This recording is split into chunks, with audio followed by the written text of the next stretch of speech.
Listen carefully. I'm not a horse. I'm a person. That's why I want to know who you people are. And how you can do these horrible things to people. Just get on that plane. It's for your own good.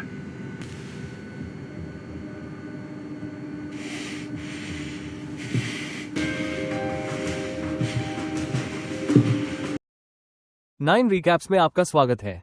Cinema की दुनिया में ऐसा अनुभव करें जैसा पहले कभी नहीं किया। नाइन रिकैप्स पर हम आपके लिए लाते हैं तेज और स्पॉइलर फ्रेंडली मूवी रिकैप्स, वो भी सिर्फ कुछ ही मिनटों में। सब्सक्राइब करना न भूलें और कहानियों का ये सफर शुरू करें। जैन गन एक बेरोजगार जुआरी जो एक बेटी के साथ तलाकशुदा भी है, अभी भी अपनी मां के साथ रहता है, जो अपने बेटे को देखने से घर लौट रहा है। बेटी एक अजनबी व्यक्ति गुआन को पैसे के लिए एक और गेम खेलने की संभावना बेचने की कोशिश करता है और घर पहुंचने पर उसे उस संबंध में एक कार्ड छोड़ देता है। गुआन ने कार्ड पर दिए गए नंबर पर कॉल किया। जब उसे पता चला कि उसकी पूर्व पत्नी और बेटी जल्द ही शहर छोड़ रहे हैं तो उसे एक कार्ड दिया गया है मिलने के लिए स्थान, लेकिन जब वो वहां पहुंचता है तो बेहोश हो जाता है। कई घंटे बाद गुआन एक रहस्यमय जगह में उठता है और अपने पुराने दोस्त वो और इलम नामक एक अन्य बूढ़े व्यक्ति से मिलता है। वहां उन्हें पता चलता है कि वे एक खेल में प्रतियोगी है। खेल के बारे में जानकारी दी जाती है और साथ ही पुरस्कार राशि भी दी जाती है जो लगभग 45.6 बिलियन दक्षिण कोरियाई डब्ल्यू या लगभग 35 मिलियन अस है। हालांकि खेल के नियमों को गुप्त रखा जाता है। ब्रीफिंग के बाद सभी 456 खिलाड़ियों को खेल हॉल में ले जाया जाता है जहां वे खेलना शुरू करते हैं उनका पहला खेल जो रेड लाइट ग्रीन लाइट नामक। इस खेल के नियमों के अनुसार खिलाड़ियों को लाल बत्ती सुनने पर रुकना पड़ता है और हरी बत्ती होने पर आगे बढ़ना पड़ता है। जो कोई भी इसके आगे जाता है वह खेल शुरू होने पर बाहर हो जाता है। खेल के दौरान लगभग आधे खिलाड़ियों को अप्रत्याशित रूप से स्वचालित बंदूकों द्वारा कराहना पड़ता है। वह बाहर होने के बहुत करीब आ जाता है, लेकिन डोमेट्री में अब्दुल अली द्वारा बचा लिया जाता है। बचे हुए लोगों को पता चलता है कि 225 खिलाड़ी मारे गए थे और उनके पास अभी भी 5 और गेम है, एक समान उन्मूलन प्रक्रिया के साथ जो कि अभी देखी गई मौतों से तबाह हो गई थी। खिलाड़ी इस क्षण से पहले अपने हस्ताक्षरित समझौते के अनुसार खेल को रद्द करने के लिए वोट करते हैं ताकि खिलाड़ियों को अपने सामान्य जीवन में लौटने की अनुमति मिल सके। पहली बात जो गुआन करता है वो पुलिस को रिपोर्ट करना है, लेकिन खेल और उसके आयोजकों का पता नहीं चल पाता है। हालांकि जासूस जुनहो चुनता है गन की रिपोर्ट में उसकी रुचि तब जागृत होती है जब उसे अपने लापता भाई के कमरे में एक ऐसा ही कार्ड मिलता है। जब गुआन घर पहुंचता है तो उसे पता चलता है कि उसकी मां को मधुमेह के कारण अस्पताल में भर्ती कराया गया है। जैसे जैसे समय बीतता जाता है सांग वू इलम गुआन अब्दुल अली योकू और सौक को यह मुश्किल लगता है कि हमले से बचने के लिए कर्ज और जिम्मेदारियां, इसलिए वे सभी खेल में वापस लौटने का फैसला करते हैं क्योंकि गुआन को खेल के मैदान में वापस ले जाया जाता है। जासूस जुनहो ट्रैकिंग गन के फोन के पीछे का पता लगाता है। अखाड़े में पहुंचने पर जुनहो चतुराई से गेमिंग कॉम्प्लेक्स में एक भ्रष्ट स्टाफ सदस्य का रूप धारण करता है। पिछले से 187 खिलाड़ी खेल अब वापस आ गया है। वो गुआन अब्दुल अली और डीएन नाम को एक समूह बनाना है ताकि वे उस रात खेल में आने वाली किसी भी चुनौती के लिए खुद को तैयार कर सके। सबक चुपके से गेमिंग स्टाफ के सदस्यों को चीनी पिघलाते हुए देखती है, हालांकि वो नहीं जानती कि यह किस लिए है। अगली सुबह नाश्ते के दौरान भ्रष्ट कर्मचारियों में से एक बंगी को अगले खेल की प्रकृति के बारे में सुझाव देता है। इस बीच वो खेल की प्रकृति के बारे में साख से पूछताछ करता है और वो उसे बताती है कि वो क्या जानती है। फिर जब उन्हें चुनने के लिए कहा जाता है तो सगु खेल का पता लगा लेता है आकृतियां, लेकिन वह अपने ज्ञान को संचित करता है। वह त्रिभुज चुनता है, अब्दुल वृत्त चुनता है, इलम तारे के लिए जाता है जबकि गोन छाता के लिए जाता है। इस खेल को शुगर हनीकॉम्स कहा जाता है और उन्हें पिघली हुई चीनी दी जाती है। उन्हें संबंधित आकृतियों में ढाला गया और उन आकृतियों को बिना पूरी चीज को तोड़े या मौके पर ही मारे जाने के लिए तैयार करने को कहा गया। उनमें से बहुत से आकृति तोड़ देते हैं और मारे जाते हैं, लेकिन गुआन की रणनीति की नकल करके कुछ प्रतियोगी सफल होने में कामयाब रहे, जिसमें इस दौरान इलम भी शामिल थे। समय जिनु को खेल के बाद वापस इंतजार करने के लिए कहा जाता है क्योंकि वो उन लोगों को गोली मारने से परहेज करता है जो खेल में असफल रहे थे। खेल के बाद इलम ने अपने छात्रावास के कमरे में पहुंचने में उनकी मदद के लिए जिहू को धन्यवाद दिया। उन्हें पता चला कि उनमें से 187 में से 79 को बाहर कर दिया गया है। हालांकि टीम अगली सुबह नाश्ते के दौरान उनके जीवित बचे रहने का जश्न मनाते हैं। डिक्सू खिलाड़ियों में से एक को मार देता है क्योंकि उसने उससे अतिरिक्त भोजन लेने और किसी भी एक के साथ कुछ वंचित करने का खुलकर सामना किया था। एक और खिलाड़ी के मरने पर उसका हिस्सा पुरस्कार राशि में जोड़ दिया जाता है, जिससे ये बढ़ जाता है। इससे कुछ लालची खिलाड़ी खेल खेलते हैं। खेल के बाहर दूसरों को मारने का विचार है, क्योंकि कम खिलाड़ियों का मतलब विजेता के लिए अधिक पुरस्कार राशि और अगले खेल के दौरान कम प्रतियोगी है, क्योंकि यह पता चलता है कि बंगी वास्तविक दुनिया में एक डॉक्टर है जो अंगों की कटाई के बदले में खेलों के बारे में सुझाव प्राप्त करता है। उस रात कुछ भ्रष्ट कर्मचारियों के लिए मृत खिलाड़ी, जो खिलाड़ी खुद का बचाव करने में असमर्थ थे, उन्हें जेल भेज दिया गया। इस बीच मारे गए गुन और उनकी टीम जागती रहती है और उन पर हमला करने के लिए पर्याप्त साहसी किसी से भी लड़ती है। जब अगली सुबह अगला गेम आता है तो जीवित खिलाड़ियों को 10 लोगों का एक समूह बनाने के लिए कहा जाता है। गन की टीम में 7 पुरुष और 3 महिलाएं होती हैं, जो एक बड़ी समस्या बन जाती है। जब वे खेल की प्रकृति को सीखते हैं तो उन्हें पता चलता है कि यह एक ऐसा खेल है जिसे रस्साकशी कहा जाता है, जिसमें टीम के सदस्यों की शारीरिक शक्ति पर बहुत अधिक निर्भर करता है, ताकि वे दूसरी टीम को किनारे से खींच सके और उन्हें मौत के घाट उतार सके।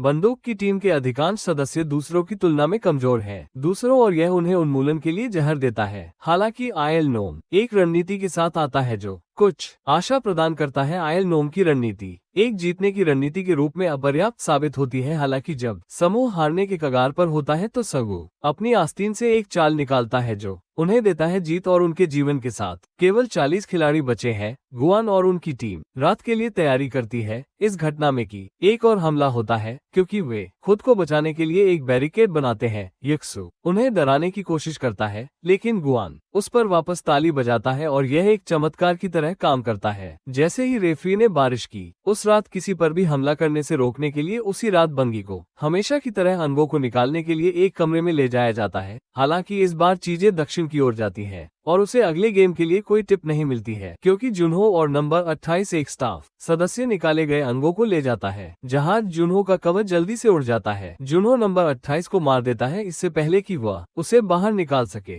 खिलाड़ियों की सूची के बारे में जानकारी प्राप्त कर लेता है। इस बीच स्टाफ का नेता बियांग और एक भ्रष्ट स्टाफ सदस्य को पकड़ लेता है, जबकि वे इस बारे में लड़ाई कर रहे होते हैं। टिप उसे नहीं मिली। फ्रंटमैन उन दोनों को मारने के लिए आगे बढ़ता है। उसके बाद फ्रंटमैन को पता चलता है कि एक घुसपैठिया है। जब वह गोली देखता है जिसका उपयोग जुन्हो ने नंबर 28 को मारने के लिए किया है, जैसे ही वो ये देखता है कि वो एक अलार्म उठाता है, उसी समय जुन्हो सफलतापूर्वक खिलाड़ियों की सूची तक पहुंच जाता है और पिछले संस्करण के विजेता के रूप में अपने भाई का नाम पाता है। कर्मचारी जुन्हो की तलाश में छात्रावास के कमरों की तलाशी लेते हैं। जब वे उसे नहीं पाते हैं तो वे चौथे गेम की शुरुआत के लिए गेमिंग एरिना में जाते हैं। वहां जाते समय उन्हें शव दिखाई देते हैं। ब्याग और उसके साथी को सामने वाले के कार्यालय में दालान में लटका दिया गया। जुन्हो सबूत के तौर पर इस्तेमाल करने के लिए फाइलों की तस्वीरें लेने में व्यस्त हो गया। हालांकि कमरे में एक फोन बजता है, जिससे वह खतरे में पड़ जाता है, लेकिन वह सामने वाले के अंदर आने और उसे ले जाने से पहले छिपने में सक्षम है। जब वो वहां होता है तो उसे मास्क लीडर की बातचीत से पता चलता है कि कुछ वीआईपी जल्द ही अखाड़े का दौरा करने वाले हैं। अगली गेम के कुछ समय बाद 2-2 के समूहों में खेला जाना है, इसलिए हर किसी को एक साथी चुनने के लिए कहा जाता है। अब्दुल एसवो के साथ टीम बनाता है, जबकि गुआन टीम बनाता है एल नोम के साथ अगले गेम में, जिसे मार्बल्स कहा जाता है। निर्देश दिए गए हैं और प्रत्येक समूह को खेलने के लिए 10 मार्बल्स दिए गए हैं। जो भी प्रतिद्वंद्वी के सभी मार्बल्स ले लेता है वह विजेता बन जाता है और बच जाता है, जबकि हारने वाला मारा जाता है। जैसे ही खेल शुरू होता है, गुआन को यह मुश्किल लगता है इलम के साथ खेले, क्योंकि वह मनोभ्रंश से पीड़ित लगता है। हालांकि वह बहुत बाद में ठीक हो जाता है और वे सू की तरफ से अपना खेल शुरू करते हैं। चीजें गंभीर होती जा रही हैं, क्योंकि अब्दुल जीत के करीब पहुंच रहा है। उसके पास केवल एक मार्बल बचा है। वो अब्दुल को चकमा देकर उसके मार्बल का बैग ले लेता है और उन्हें पत्थरों से बदल देता है और अब्दुल को मार देता है। इस बीच गुआन भी उनके खेल में इलम को धोखा देता है। जब वह